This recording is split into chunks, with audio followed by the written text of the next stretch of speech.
Welcome to Real Civil YouTube channel. In this video I'll tell you how to solve this frame, and I have made one video how to come to this frame, means how slab distribute the load on the beam. To see that video, click on I button or check the description box. Okay, in that video I have shown you how slab distribute the load on the beam and how we get this frame. Okay, so let's solve this frame by using IS code coefficient method, which is available on table 12 and 13 of IS 456, or page number is 36. Okay, but before using that method, there are some guidelines that we need to check. Okay, the first guideline is there are 3 or more span. Okay, there should be minimum 3 span required. Okay, we have 3 span, green signal. Span do not differ by 50% of the longest.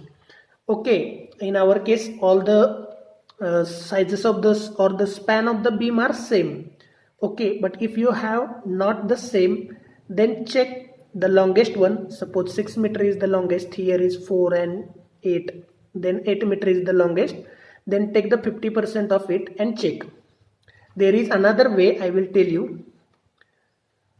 Load are predominantly uniformly distributed. Okay, there is UDL. Okay, cross section of beam is uniform. Okay, so we have to assume the size of the beam for every span should be the same. Usually we do. So many of the criteria are general criteria that we require to follow.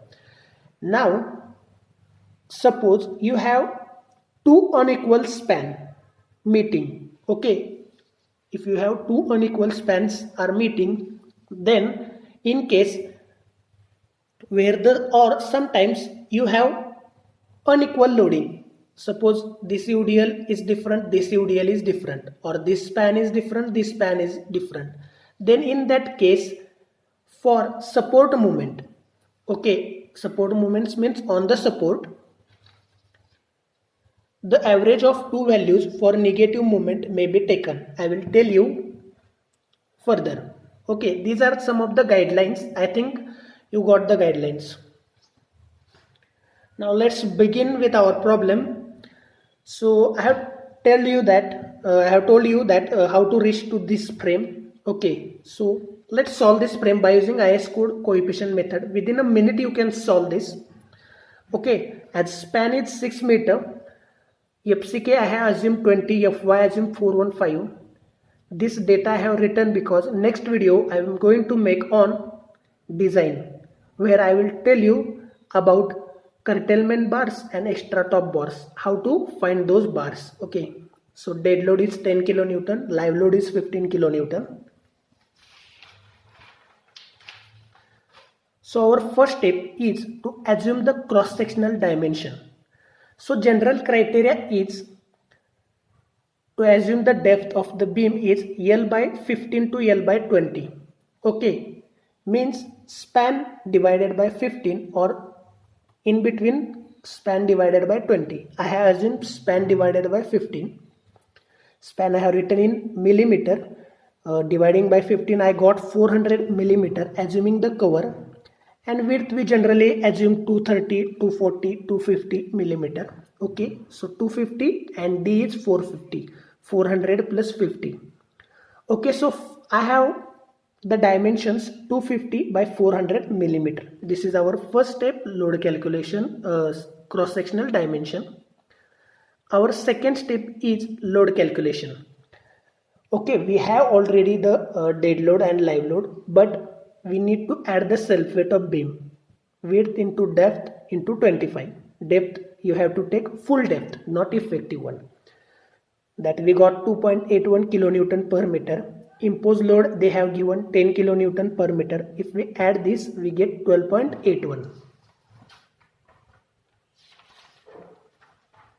Now we just need to factor our movements, factor our loads, that is 1.5 times this value, and live load we have 15, so 1.5 times the value. So we have factored values.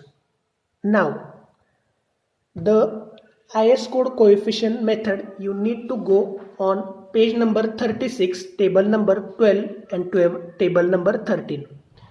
Okay, so this is bending moment coefficient table and this is shear for coefficient. Okay, so generally in beam we need span moment and support moment.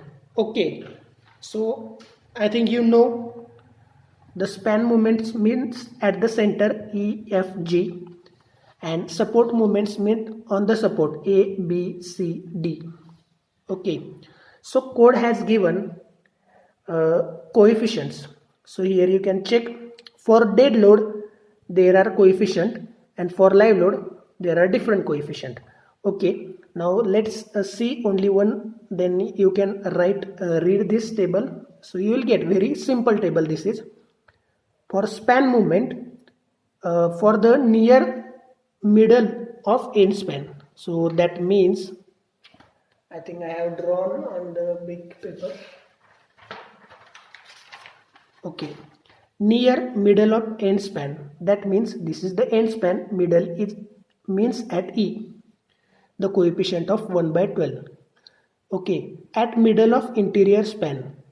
Okay, this is interior span. If you have more than 2 3 you can check that. So in that case this is F, so coefficient is different.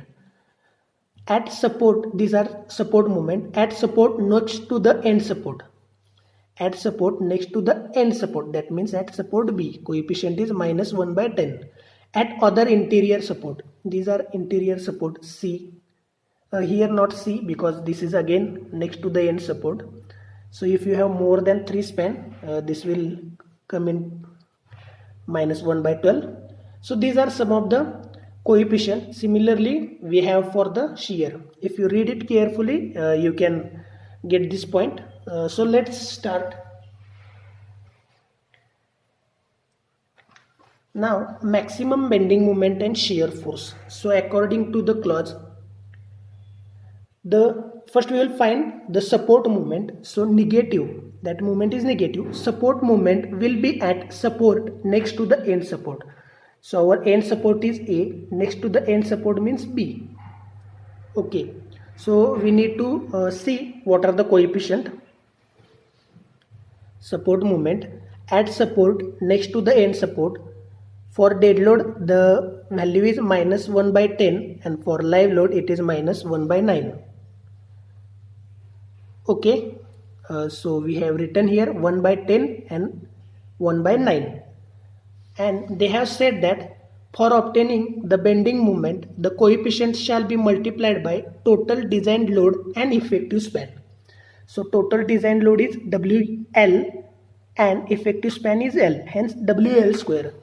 So I have multiplied it by WL square. Here put the value of dead load 19.22 and put the value of live load here 22.5 and you will get the support moment minus 159.19 kilonewton per meter. I think within a minute we can get this value. Okay. We have calculated the support moment. Now we will calculate the span moment. So the span moments are positive moments, hence the maximum positive bending moment occur at the middle of end span. So span moment, then near middle of end span. Okay, so the criteria is 1 by 12 for dead load and 1 by 10 for imposed load.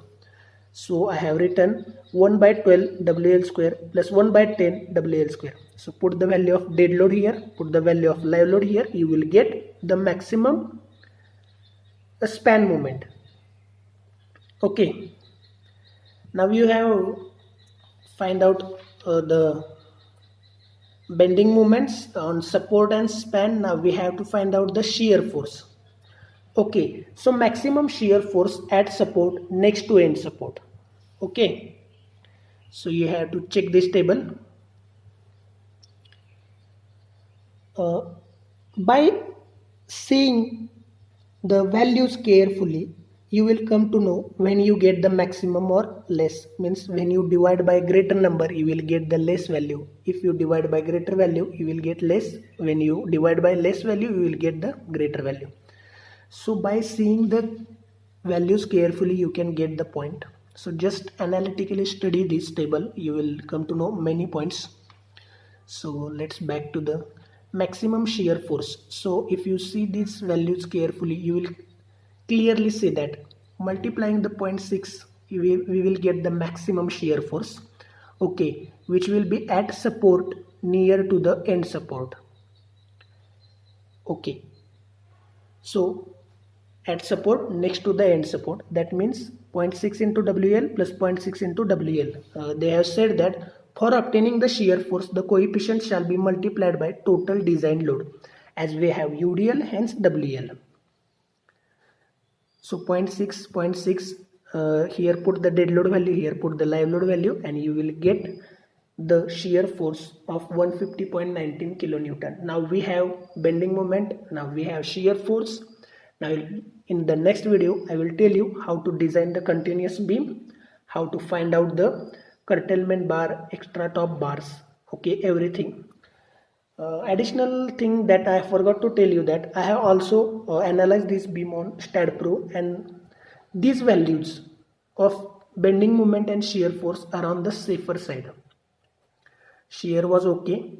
Here I got, I think, 120 or 125 kilonewton per meter, and we have 138, which is, that means we are on the safer side.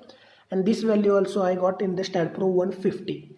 So 10 kilonewton per meter is the difference. So means we are on the safer side. That is good thing. Okay. So check the description box for other videos. Many interesting videos I have done. And wait for my second video in which I will tell you how to design this particular beam. Okay. Thank you. Thank you from Real Civil YouTube channel.